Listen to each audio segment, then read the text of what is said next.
श्री शिवाय नमस्तुभ्यं।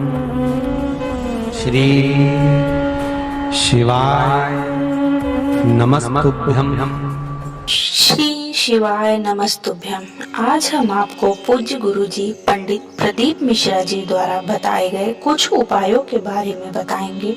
हाल ही की कथाओं में गुरुजी ने शुक्रवार के दिन कुछ उपायों को करने के लिए बताया है, जिनको करने से हम अपने जीवन में बहुत सारी परेशानियों से छुटकारा पा सकते हैं। तो चलिए चलते हैं पहले उपाय की तरफ।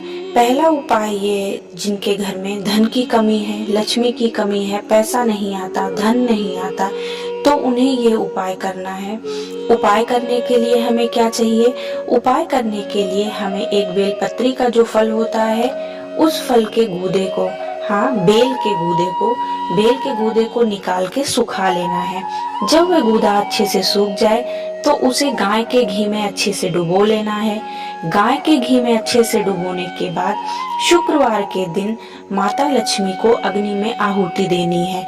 आहुति देने के लिए शुक्रवार के दिन शाम होने से पहले इस बेल के गूदे को, जिसको हमने गाय के घी में डुबाया है, उसको अग्नि में आहुति डालेंगे और आहुति डालते समय माता लक्ष्मी और भगवान विष्णु का नाम का स्मरण करेंगे। माता लक्ष्मी और भगवान विष्णु के नाम से देते हुए हम अग्नि में आहुति डालेंगे। आप देखिएगा कि 2 या 3 शुक्रवार करते ही आपके घर में लक्ष्मी की जो कमी है वो दूर होती जाएगी, धन संपदा बढ़ती जाएगी। आप एक बार इस उपाय को अवश्य करके देखें। भोले बाबा ने चाहा तो आपके घर में धन की कमी अवश्य दूर हो जाएगी। चलिए बढ़ते हैं हम अपने दूसरे उपाय की तरफ। दूसरा उपाय भी बेल का ही है। दूसरे उपाय को वो लोग करेंगे जिनके घर में कोई ना कोई व्यक्ति हरदम बीमार रहता है। कभी न कोई बीमारी आती रहती, कभी कोई बीमारी आती, हर प्रकार की बीमारियों ने उन्हें घेरा हुआ है। तो वो क्या करेंगे? एक कटोरी में एक छोटा सा बेल का टुकड़ा लेंगे और उसको घर के किसी भी कोने में या कहीं भी एक तरफ रख देंगे। आप देखेंगे कि धीरे धीरे घर की बीमारियां दूर होती जाएंगी और परेशानियां भी दूर होती जाएंगी।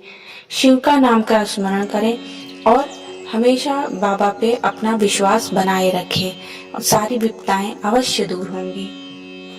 चलिए बढ़ते हैं आज के अगले उपाय की तरफ।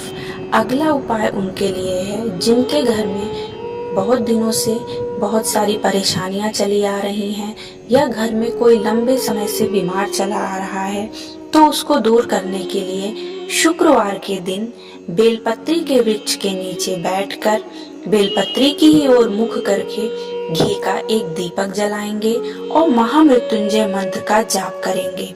महामृत्युंजय मंत्र का जाप कम से कम 11 या 21 बार अवश्य करेंगे।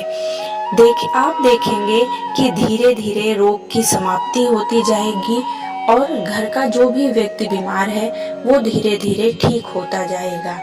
आप इस उपाय को अवश्य करके देखें। अब बढ़ते हैं गुरु जी द्वारा बताए गए अगले उपाय को, जो शुक्रवार के दिन किया जा सकता है। शुक्रवार के दिन हाथ में हल्दी और थोड़ा सा काला तिल लेके आप आंवले के वृक्ष के नीचे या बेल के वृक्ष के नीचे जाके पूर्व दिशा की तरफ मुख करके उस हल्दी और तिल को बेल के वृक्ष पर चढ़ा दें और एक लोटा जल चढ़ाएं। देखिएगा महादेव आपकी सारी मनोकामना पूर्ण करेंगे। भोले बाबा आपको सारी विपदाओं से दूर रखेंगे। ये उपाय आप शुक्रवार या नवमी के दिन कर सकते हैं। अब बढ़ते हैं आज के अंतिम और अगले उपाय की तरफ। गुरु जी ने बताया कि जिनके यहाँ बहुत समय से लक्ष्मी जी की कमी चली आ रही है वो ठाकुर जी का एक उपाय कर सकते हैं। ठाकुर जी, लड्डू गोपाल। अब आप कहेंगे कि लड्डू गोपाल का क्या उपाय है? तो विष्णु पुराण में इसका स्मरण दिया गया है। विष्णु पुराण में बताया गया है कि गाय का देसी घी, दूध और जल एक पात्र में रख के आप लड्डू गोपाल को, अपने ठाकुर जी को उसमें रखिए, जो कि श्री हरि का स्वरूप है। ये आपको कब करना है? शुक्रवार के दिन करना है। एक पात्र में आप लड्डू गोपाल को रखें, फिर उनपे दूध, दही, घी सब चढ़ाएंगे और संध्या के समय उसमें एक दुर्वा डाल के आप लक्ष्मी जी के 108 नामों का उच्चारण करेंगे और उच्चारण करने के बाद जो ये जल है उसको आप क्या करेंगे, पूरे घर में आप उसका छींटा देंगे। आप देखिएगा लक्ष्मी जी की वृद्धि होती चली जाएगी। तो उम्मीद करते हैं ये जानकारी आपको अच्छी लगी होगी। अगर अच्छी लगी हो तो चैनल को लाइक और सब्सक्राइब अवश्य करें। श्री शिवाय नमस्तुभ्यम।